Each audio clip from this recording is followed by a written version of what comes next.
Hello everyone, welcome back to Literature to Fluency channel.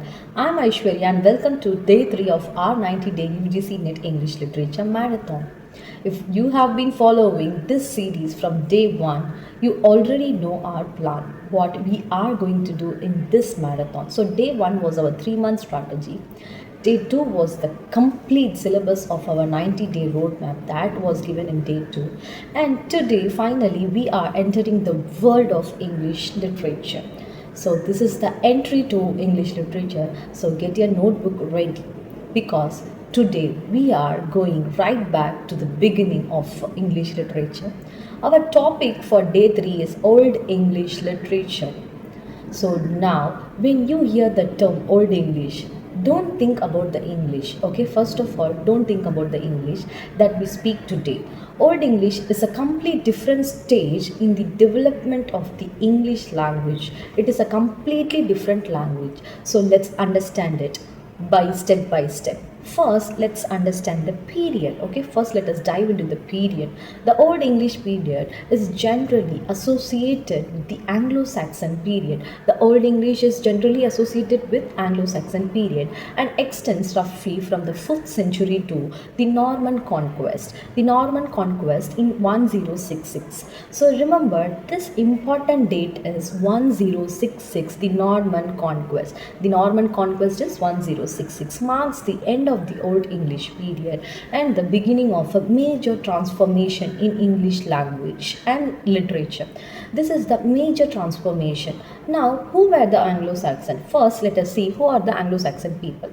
The Anglo-Saxons were Germanic people who settled in Britain. Okay, the people who settled in Britain. The commonly mentioned groups are Anglo-Saxon and Jutes. These are the three people settled in this area, and this is the most important for your net preparation. When you hear Anglo-Saxon literature, think of Angles, Saxons and Jutes. Whenever if you think of Anglo-Saxon, these three should come into your mind and Old English. Now let's understand the characteristics of Old English literature. There are some characters for Old English literature. The first and foremost important character is that it was strongly influenced by the Germanic tradition. Okay, the first one is Germanic tradition. Another important characteristic is the importance of oral tradition. You know what is oral tradition? Mouth to mouth. Okay, literature was often transmitted orally before being written down. So before written, it was orally transmitted. This is why the role of the poet or singer was very important, and that the poet was often called as scop. Remember this word, SCOP. Okay, the word scop. Scop. The scop was a poet or a storyteller who performed poetry, particularly in the context that is called scop of the Anglo-Saxon warrior society. So one who is the scop who has singing capacity and he does everything. Now let's look at another important feature. Old English poetry often deals with themes such as heroism, bravery, loyalty, war, fate, exile, death, and religion. So, it often deals with these themes. The idea of fate is particularly important.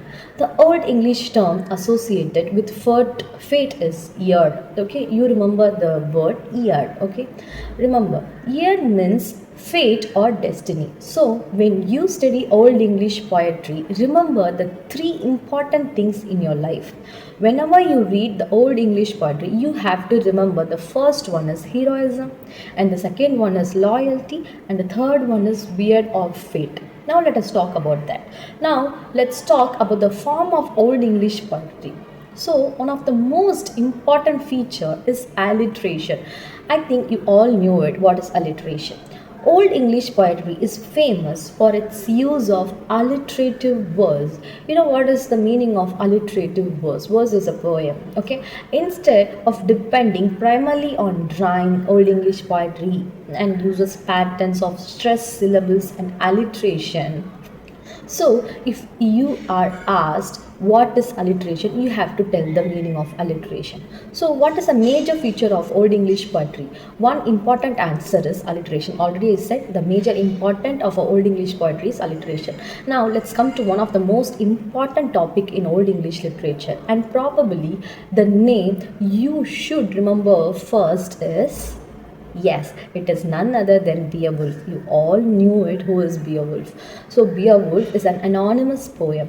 Beowulf is an Old English heroic poem. It is one of the most important surviving works of Old English literature till today. So, the poem tells the story of a Beowulf, a heroic warrior, and there are three major enemies that you should remember deeply. Okay, whenever they ask, you have to tell immediately. That is Grendel, Grendel mother, and the dragon.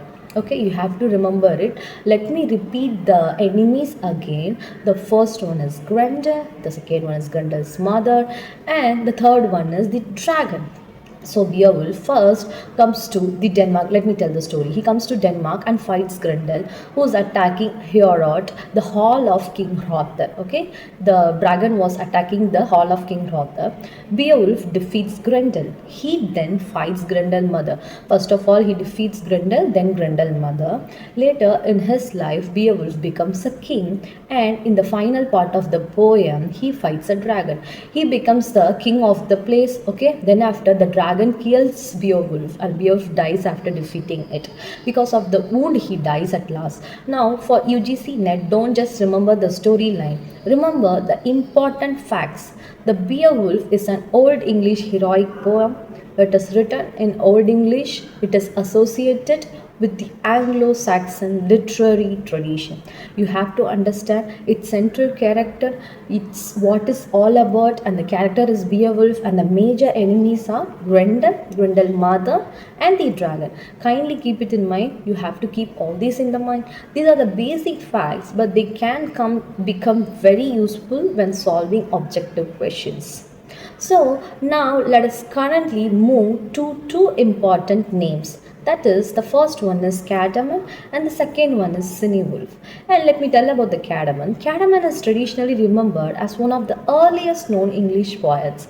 He is associated with religious poetry. He is one of the well-known religious writer. The famous work associated with him is Cardamon Hymn.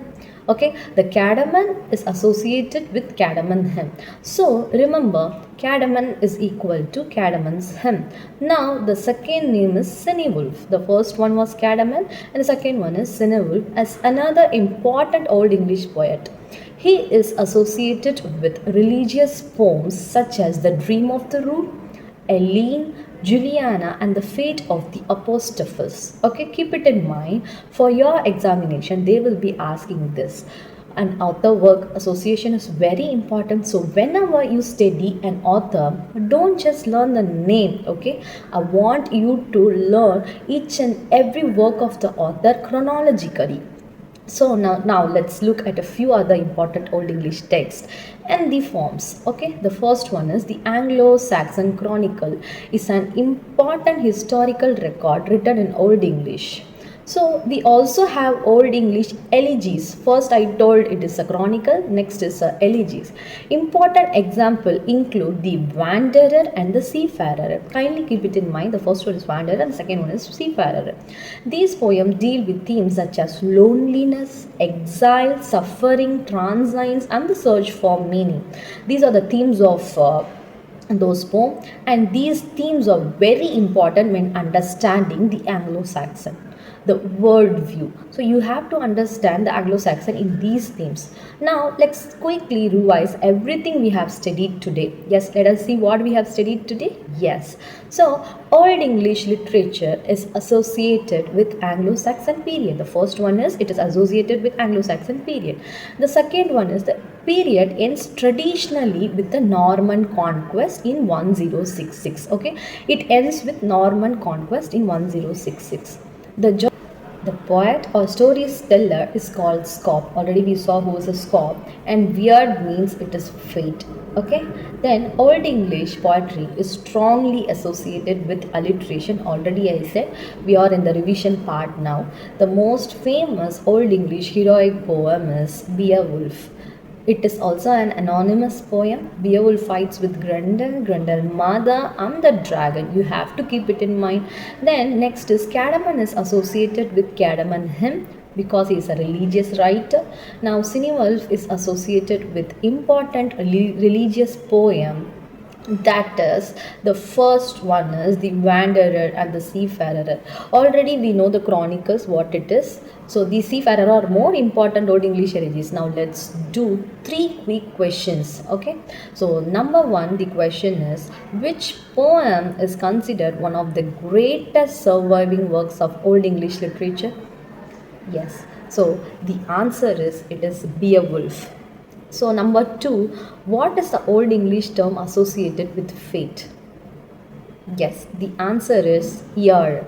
So the third question is, who is associated with cardamom hymn? Yes, the answer is cardamom. If you got all three correct, excellent. If you didn't, don't worry, okay? We will prepare day by day and we will excel in our days. Write the answers in PYQ notebook and revise them later. And this is exactly how we are going to study throughout this marathon. So this is how you have to study in our marathon. First understand, then remember, then practice, and finally revise. Then after you have to implement this in your exam. This works very well. Now your day 3 homework is very simple. Write down these 10 words in your notebook. I say you, the first one is Old English, Anglo-Saxon, 1066, Scop, Weird, alliteration, Beowulf, Grendel, Cardamom, Cinewolf, and revise them once before you go to sleep. Okay, what and all they have written, what is their works. So tomorrow in day 4 we will continue our journey through early English literature. That is what we are going to do and move forward from Old English. So don't forget to subscribe to Literature to Fluency channel and turn on the notification button. So let me tell you, if you come to my marathon, I tell you that you will clear UGC Net in few days. That is 90 days. And for day 3 done, remember you don't have to finish everything in one day. That is why we are having a big marathon, that is 90-day marathon. We are going to build your UGC Net preparation step by step. One day is one topic, one revision at a time. This is what we are going to do in our YouTube channel. I'm Aishwarya from Literature to Fluency. This is day 3 of our 90-day UGC Net English Literature Marathon. And tomorrow we continue our literature journey with another topic. Okay.